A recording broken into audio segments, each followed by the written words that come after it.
Afternoon, we recovered a body of a male believed to be, this is a tentative identification, believed to be a 36-year-old Army Staff Sergeant who we were in the process of looking for since yesterday.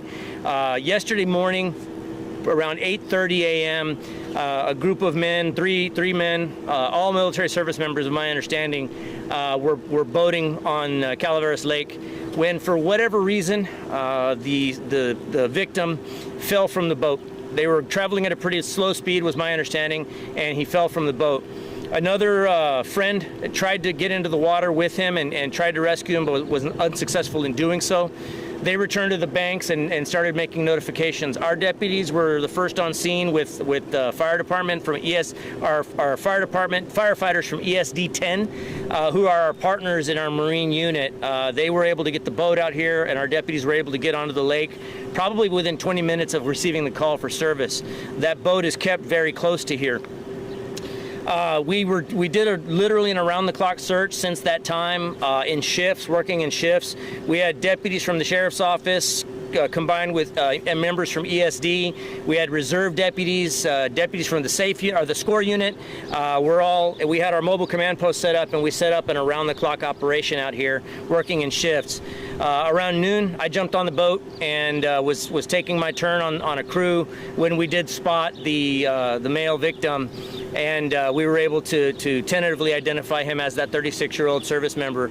Unfortunately, at this point, I'm not at liberty to give more specifics as to his identification, but suffice it to say, his family members were out here, as were members of the military. They were also out here with us every step of the way while we were here, and we're a pleasure to work with under these extremely troubling circumstances. I also like to give special thanks to not just the firefighters that were out here with us, but the Army law enforcement was out here, as well as DPS 107. The Texas Game Wardens were a huge help. SAPD Eagle was also out here for a time, as was the San Antonio Fire Department with their boat. So we want to give thanks to all of our partner first responder agencies that helped us out with this case. Heartbreaking case. At this point, we are considering it an accidental death. We don't suspect foul play in the least at this point, but we will be continuing to conduct the investigation and we'll give updates as appropriate. Esta tarde nosotros vamos a dar más información tocante un caso que nosotros hemos estado trabajando desde ayer en la mañana. Aproximadamente a las 8:30 de la mañana, tres hombres que estaban en un bote, ellos estaban pescando, y uno de ellos se cayó del bote. Un hombre de 36 años de edad, es un sargento en el ejército americano. Él se cayó del bote. Otro amigo quiso entrar al agua también para rescatarlo, pero no tuvo éxito, desafortunadamente. Ellos vinieron para atrás, para la tierra, y ya empezaron a hablarnos. Aproximadamente los 20 minutos, nuestros oficiales con bomberos y nuestro bote también, nosotros entramos al agua, empezamos la búsqueda por este hombre. Esta tarde, aproximadamente mediodía, nosotros logramos encontrar el cuerpo de este hombre. Ahorita no puedo dar más información tocante su identificación de él, pero sí sé que es un hombre que es un sargento en el ejército americano. Any questions? ¿Algo así? ¿Usaba chaleco salvavidas? Él en ese tiempo no tenía puesto el chaleco de salvavidas, pero sí se lo aventaron, pero no tuvieron éxito en alcanzarlo. What I can tell you is how we were able to determine the area. So it's actually a pretty fascinating part of the case. Shortly before this man went overboard, they took a picture of him on a cell phone. One of his friends took a picture of him, just a candid shot of him fishing. We were able to, in the aftermath of it, we were able to get into that phone and determine geographically where that phone was located by GPS. We were able to go to that approximate area of the lake, and as it turns out, we were within about 60 yards where we recovered the body. Adding to it, there was a strong current going one way yesterday, and then a strong current going the other way overnight, which did play some tricks with us, and we had kind of a tricky time getting him into our own boat. Lo que les puedo dar más de información del caso es que antes de caerse del bote, sus amigos le tomaron una fotografía con un teléfono celular. Usamos el GPS de ese teléfono esa foto para averiguar dónde mero empezábamos a revisar el lago, y hay aproximadamente 60 yardas de allí lo encontramos. Sheriff, dijo que usted fue quien lo encontró, ¿verdad? ¿Nos puede decir eso en español, por favor? Sí, nosotros íbamos en el bote buscando, y yo me asomé hacia la derecha y lo vi, vi un hombro y la cabeza del hombre, y ya nos dirigimos el bote para allá, y luego allá ahí lo encontramos. Algo así, le estamos hablando de un hombre, un sargento, tenía cierta preparación, me imagino, no sabía nadar, o se habla de lo que nos dicen, que él no sabía muy bien nadar, sabía un poco, pero más que seguro que él se desesperó un poco en el agua, y por eso es lo que pasó. Yeah, from what we understand about the sergeant, he was actually in pretty good physical condition, being a service member, but my understanding is he wasn't a strong swimmer. And from what we're able to gather, it appears that he did panic somewhat, which led to his death. Yes, shortly after he went into the water, we were able to find some shoes, some water shoes, and a hat, a sun hat that he was wearing. And the current actually carried those items a pretty far distance from where we were able to find him. It's a red pennant day today. Was it like that yesterday as well? It was a pretty windy day yesterday. Last night, I was out here till about midnight on the boat, and it got pretty scary out there, quite frankly.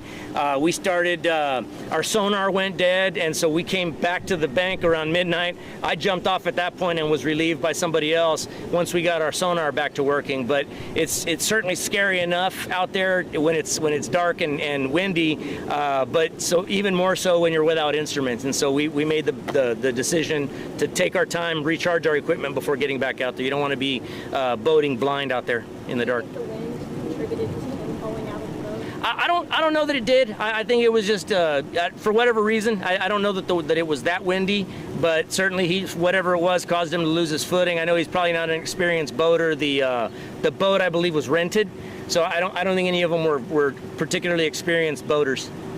So lasting measures for safety. I mean, I know the boat was going at a reasonable speed, but no life vest. Yeah. To our audience. No, absolutely. And the last thing I want to do is appear to be victim blaming, but I can tell you from a life safety perspective, the law simply states that you have to have enough life preservers on the boat for the number of occupants that you have. I would say, though, in an abundance of caution, have those things on. They're there for a reason. Put them on. It's not like they're all that uncomfortable. The ones that we wear when we're out there are very small, very unobtrusive. I would suggest that you wear it, because once somebody's in the water, you're throwing it to them, but they're not in their right state of mind. They're thrashing about, and it's just the fact is they're not going to have the presence of mind or the ability to put it on when they're in a panicked state. So the best thing is put it on, leave it on, and then just go about your business at that point. Tell us about his family. Did he have a wife, child? I believe he does have a wife and children. I did have the opportunity to meet his wife here, very nice young lady. Obviously upset, but from what we could tell, she's got a great support system around her, and we sat and prayed with them. Being a service member, active duty service member, we did render a final salute, as did his military friends that were here. I mean, it's a heartbreaking case, no matter what. I did tell the family in the overnight hours or last night, and I did tell some of his service members that we were going to treat this, as if it was one of our own deputies, of course, once we were able to recover the body. And we did. We rendered our final salute just as we would if it were one of our deputies.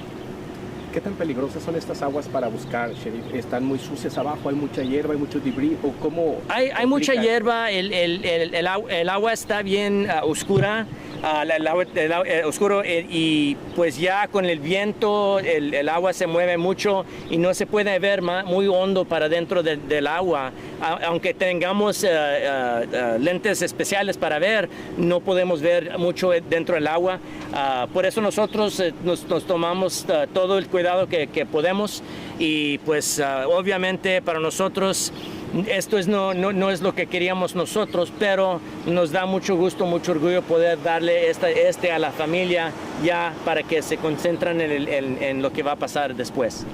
¿Me repite lo del chaleco en español, por favor? ¿Tenía chaleco la víctima? Sí, la ley dice solamente que tienen que tener chalecos de salvavidas tantos como pasajeros que tengan, tienen que tener chaleco para cada persona.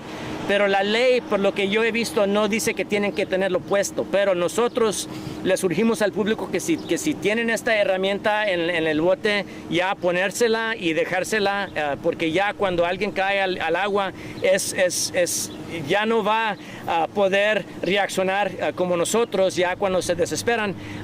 Es mejor si se ponen ese chaleco y se lo dejan puesto, ya para prepararse si llegan a caerse. No lo tenía puesto, se lo aventaron, pero no tuvo éxito en juntarse con el chaleco al tiempo. I don't, sir. I use here locally, but I don't know beyond that. Okay, thank y'all so much. Gracias.